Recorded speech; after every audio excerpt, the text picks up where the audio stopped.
come up towards the lights, which go green. We are racing at Hockenheim. It's the Ferrari front row. The two of them go toe-to-toe down towards turn one. Dono will turn in ahead of Ben Green. Lucas Auer on the inside, 1 or 2 run way wide going out of turn one.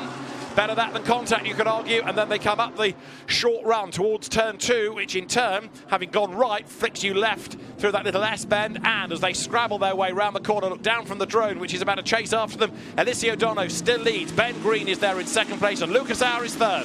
Yeah, so the top three, more or less as we anticipated. Ben Green got the jump into turn 1, but then Dono came back into turn 2. Now they're going side by side down the run into turn 6. Mercedes that little second or so behind the two. Mercedes off the track coming down. You can see on the grass, and I can't read which one that is. Now that, I think, is the Dustin Black and the Dennis Marshall Porsche that's in strife in the background, having been roughed up a little bit, having been squeezed towards the grass. And Ben Green is absolutely determined, isn't he, to get past Eliseo Dono. He feels he's got the speed to do it. He's conscious of where Lucas Auer is. Ben Green goes to the outside. Dono closes the door. Ben Green looks to get the undercut coming off the corner here. Tries to get up the inside out of turn 8. Again, can't do it. Eliseo Dono still leads. But right now, Lucas Auer has closed the gap, second to third. Now, these two Ferraris fighting corner for corner, has got the Mercedes right on the tail of the second place Ferrari. Eliseo Dono, last year's Ferrari Challenge Europe champion, new to GT3 racing really this year, although he has had a go occasionally in the Italian Championship, so he's doing a very good job as Dan Harper again gets sort of crowded out on the outside line there by Thierry Vermeulen, but the BMW goes through. Good effort there by Dan Harper. So not for nothing is he a BMW factory driver, moves himself up past Vermeulen. But look at this at the end of lap 1, because Dono has built that gap over Ben Green. Third over the timing line, Lucas Auer. Fourth is Hoffer. Fifth over the line, Gilles Magnus. And then in 6th place, Louis Pret. Dan Harper is 7th. Vermeulen is 8th. 9th is Benjamin Goethe. 10th is Callum Williams. And a huge scrum of cars there turning out of that first corner. Well, the roar is like thunder. We're up on the commentary booth right above the grandstands here at Hockenheim. You can feel the vibration as all 32 cars made their way past on this opening lap. So there, Dan Harper manages to get the momentum off turn 4, 5. This is turn 5. This is really a curve, not a corner. Side by side coming down into turn 6. BMW on the inside takes control. Well, here's the move in preparation. Dan Harper gets up alongside Gilles Mingus, coming through that curve at 5.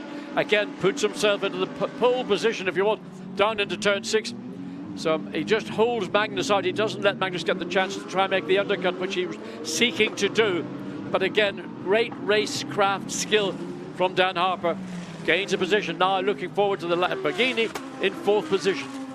On board with Sandy Mitchell for Barwell. Speed building as he comes up towards the line, grabs 4th. 5th gear down towards turn 1, and then it's down through the gears, turn in. Eliseo Dono still leads the way. Sandy Mitchell then going through and chasing after Benjamin Goethe. There's a whole traffic jam though here. Goethe ahead of Mitchell, ahead of Lorenzo Patrese, ahead of Jules Gounod. Get the feeling right now that Louis Pret is beginning to become not the obstacle, but his pace cannot match that of the BMW directly ahead.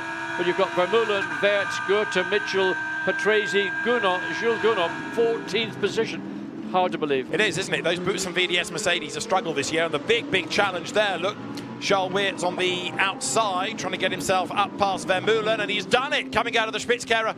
Great move by Charles Weerts. Yeah, so Lucas Auer, for whatever reason, has reeled in the second place Ferrari. There is that battle for 2nd and 3rd positions. Lucas Auer too far behind to think about a lunge at this point. Maybe not by the time he gets down into the braking zone. So covered by Ben Green. Now up down the inside. Wow, what a move. And so may a dummy, but Ben Green saw it coming, gave working room, a little bit of hip and shoulder there, coming off turn 6, but that was a late break from Lucas Auer, and I mean, great television we saw live from the cockpit and from the cameras at turn 6. Now look at Dan Harper, how much he's closed up to this battle. Initially the gap was static, now it's closed up to, it's a 3-way battle. Dan Harper's the one that's got the momentum to close down. Out wide went Ben Green, made a mistake there coming out of the Spitzkehrer. That puts Lucas Auer up the inside. They're absolutely mirror to mirror going down the straight now into the Mercedes arena. Ferrari gets forced out wide. Ben Green's got the inside line for the corner. He will go back through, but he's going to go out wide. Here comes Auer. He's on the pedal. He goes up the inside. That's the outside for the next corner, but he's got the job done, and Dan Harper tries to open the door as well. He's up the inside line. Do we see red? We do on the inside. Ben Green tries to defend, and Dan Harper goes through as well. 2 places lost in really a handful of corners by Ben Green. But Ben Green's coming back. Dan Harper ran wide coming into the stadium, so he's got that position back. And that all began because Ben Green ran wide on the exit of turn 6, opened up the opportunity to Lucas Hauer, and Dan Harper thought a little bit of that as well, but he got slightly wrong-footed himself coming into the stadium. Wow, what a great battle between these 3 cars. Look at the gap, how quickly he's opened up between now second and third place Ferrari. And again, Dan Harper looking to find a way to make that, put the Ferrari back into 4th place. He's got the run coming down into turn 6, too far, and again, defence from Ben Green, but they make the undercut, don't get too close now, cut back without touching the back of the Ferrari. I think it's probably, well, he's got a good drive off, the BMW's got good drive coming off turn 6, now side by side, and I think he, Ben Green's getting his elbows out all over the place. Doesn't like being overtaken, does he? Dan Harper goes through. Ben Green closing up again, under braking at turn 8. Oh, frantic stuff, but the BMW stays ahead. Don't pick on me, says Dan Harper. Ted barely can get all the words out in the right order, let alone out at all. And as Ben Green accelerates down towards the stadium, that's the replay of Dan Harper getting up on the inside, but the leaning between the 2. Yeah, I mean, that was hip and shoulder by a new level.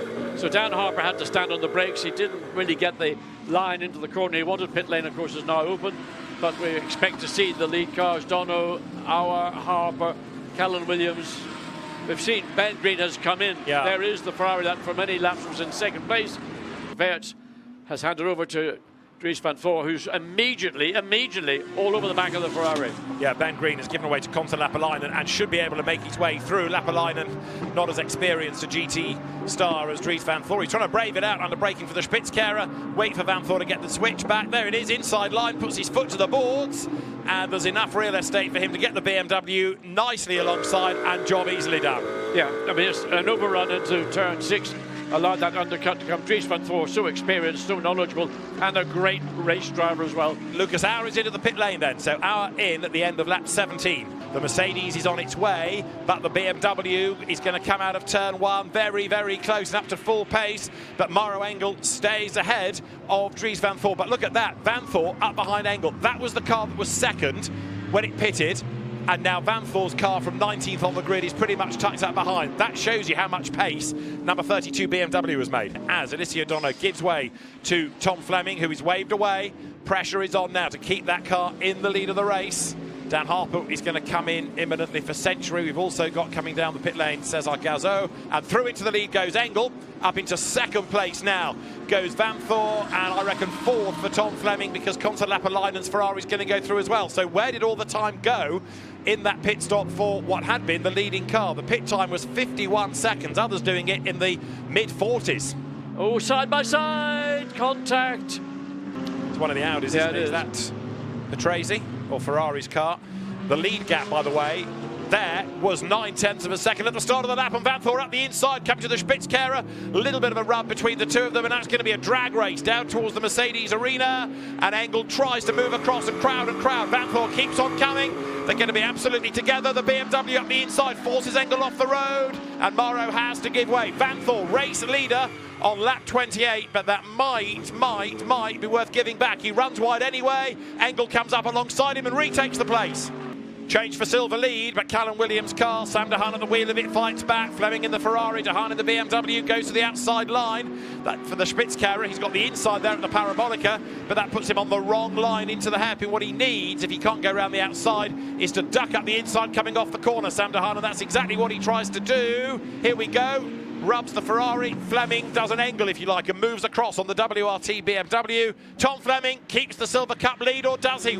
De Haan has a look on the outside, but he couldn't level. Let's watch again and see.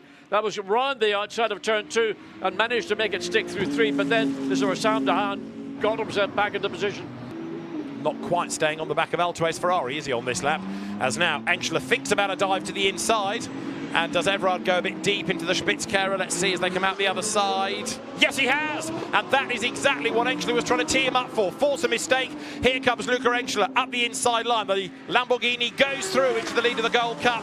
And so the Brands Hatch winning combination of Lucas Auer and Mauro Engel look as though they're going to score race honours in race 1 of the weekend here at Hockenheim. Checkered flag at the ready. Mauro Engel brings it home to win for the Winward Racing Midfield to Mercedes team with Lucas Auer as the co-driver. Delight for the team. The American Winward Racing squad celebrate the win. Dries van Thor second from 19th on the grid. Conson Apalainen comes home third with Ben Green, and Tom Fleming wins silver with Alessio Dono, and that's another of the feel-good stories of the race. Let's look at the provisional results then. Lucas Auer and Mauro Engel, the race winners by 1 second from Charles Weerts and Dries van Thor. Ben Green and Conson Apalainen come home in third. Alessio Dono and Tom Fleming, rivals last year, teammates this, and Silver Cup winners ahead of Callum Williams and Sander Hahn. Max Huffer and Luca Enschler, 6th, winning gold ahead of Sven Muller and Patrick Niederhauser, benefiting from a 5-second penalty for Thierry Vermeulen and Giacomo Altway.